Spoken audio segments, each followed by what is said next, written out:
So, welcome everybody to today's CESI Talks interview. I'm very pleased and honored to have Jeroen Lenaers with me.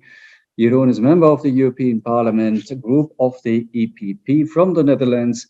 Jeroen is chairman of the Committee of Inquiry to investigate the use of Pegasus, and he's member, among others, of the Committee on Civil Liberties, Justice and Home Affairs, and substitute, among others. There are quite many in the Committee of Employment and Social Affairs and the Special Committee on the COVID-19 pandemic.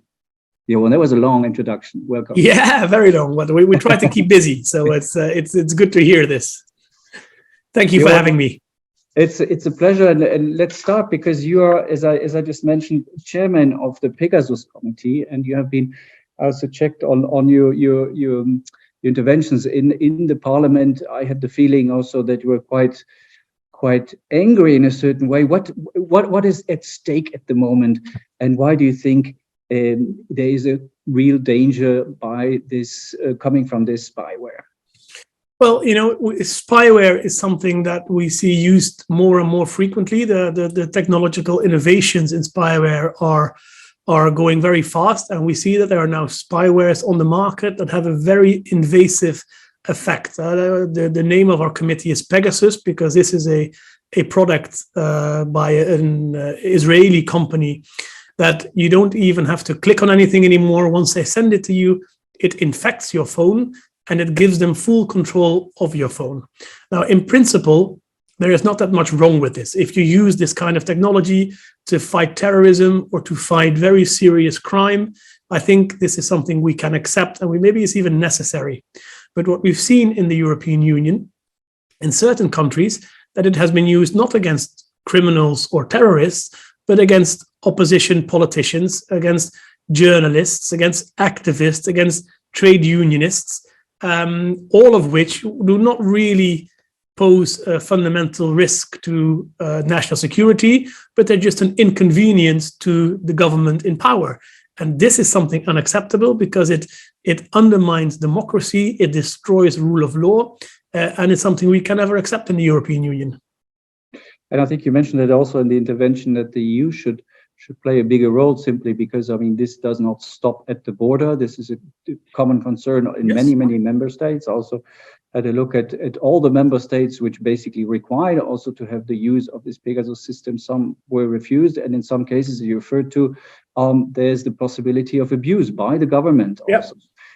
Can you maybe mention the countries where let's say quite serious things occurred on the one hand, and to see why is that specifically a responsibility of the European Parliament?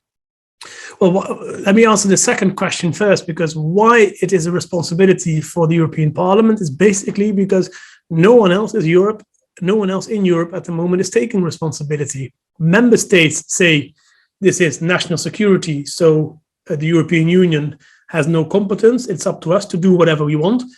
And the European Commission is also only responding very half-heartedly. And for us, as a European Parliament, we were very clear on this from the beginning. It is not only about national security. Yes, there is a use for national security of these tools, but if you use it predominantly against journalists, prosecutors, judges, activists, opposition politicians, trade unionists, then it no longer is a matter of national security. It is a rule of law issue. And on the rule of law, the European Union has competences, the European Parliament have competences, and we need to use those. So this is why I think it is absolutely a European priority, or it should be a European priority.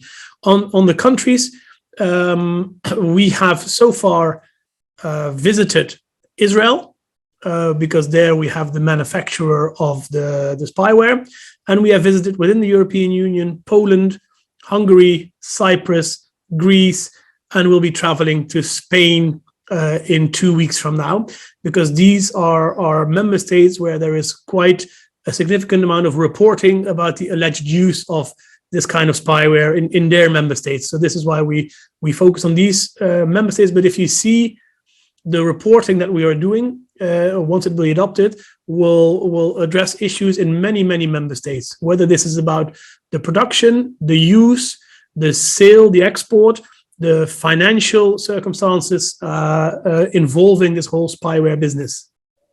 So what are the next steps now? I mean, you, for the time being, you mainly also collect data. What can the European Union or the European Parliament specifically do now in terms of legislation, or in terms of hard acts? How long do you have? Because it's we have very little. Yeah, no, but of course there is no silver bullet to address this. I would happily say in two sentences, this is what we're going to do and it's going to solve all our problems. That's not the case. We need to look at this horizontally and very holistically. So there is a couple of things that we need to look at, which will also feature in our recommendations that we will do. We need to look at the current legislation, for instance, at the European Union level, about the import and export of such spyware.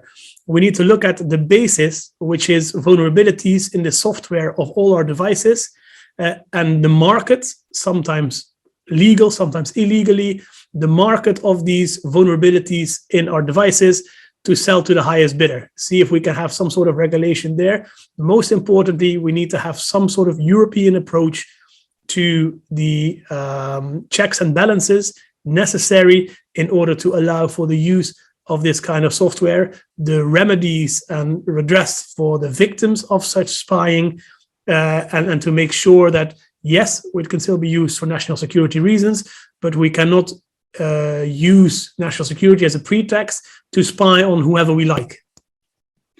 Jeroen, you coming from one difficult or complex issue to another difficult issue, the Qatar Gate, and we have next year the European elections. What do you think what are your hopes and your fears when you think of next year's elections and possibly the impact of this Qatar Gate?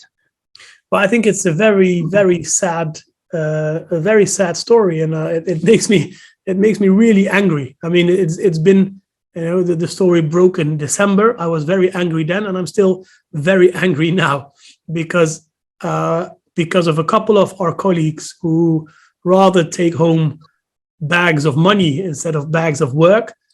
The whole institution and myself as an individual MEP has lost another bit of trust and confidence from the European citizens. And I think we will need to work very hard also ahead of the European elections next year to regain that trust. And trust disappears always a lot quicker than it is regained. And I'm very upset that some of my colleagues chose money over ethics and democratic procedure. What we need to do in the European Parliament is to regain that trust. And we need to do that by putting an extra acceleration into the work we're doing to increase our transparency and our ethical framework. Also, we have to realize that taking suitcases full of cash is not allowed under any rule we have at the moment. So if people want to be corrupt, it's very hard to stop them from being corrupt, and we have to rely on, in this case, the Belgian authorities to prosecute these people and to punish them severely so that other people will not likely follow their example. But next to that, we need to improve the transparency and our ethical framework in every possible way we can in order to show at least to our citizens that we are angry about this, we are upset, and that we will work twice as hard to make sure we are an example of transparency, integrity, and ethics.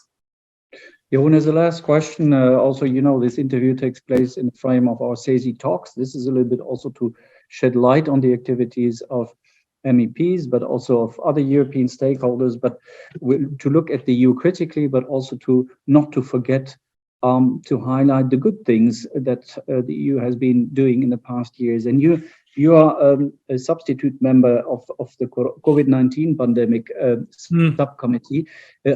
Looking back, how would you assess how the EU did? It's a very mixed assessment from my part. I think on a certain number of areas, the EU did very well.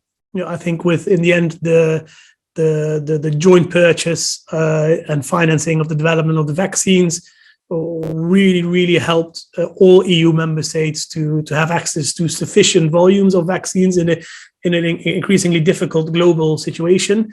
I think with the development of the digital COVID certificate, billions and billions of people have been able to travel within and outside Europe, even though many restrictions on vaccination status were in place, but we had one clear unified system. So I think those were very good.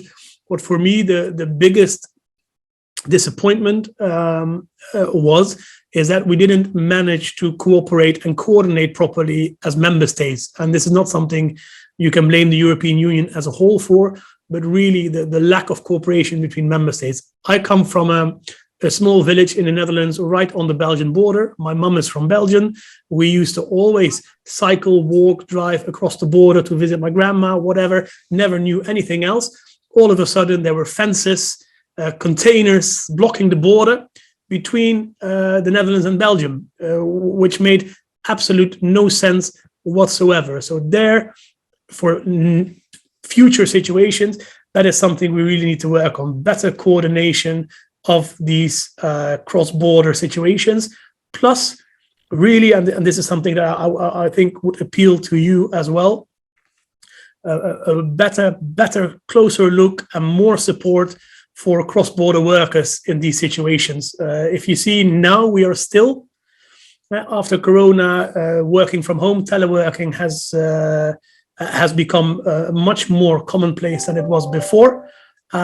Yet we see that still cross-border workers in a teleworking situation are running into huge obstacles when it comes to social security, coordination, etc. So better coordination between member states on the actual border situation, but also as a connection to that, really take these cross-border workers, people that are mobile within the European Union, and put them in the center of our policies to make sure that they don't have the negative effect of what is decided at the national level. Jeroen, I heard you have to go. I heard your alarm. Yes, sorry, I hope that wasn't too disturbing. It was nice you took the time. All the best to you, and also maybe we will come back to you just before the elections if you're running, which we would hope, of course. All the best to you. I would love to talk to you again soon. Thank you very much, and so good that you're doing this. Bye, Jeroen. Thank you. Thank you. Bye bye.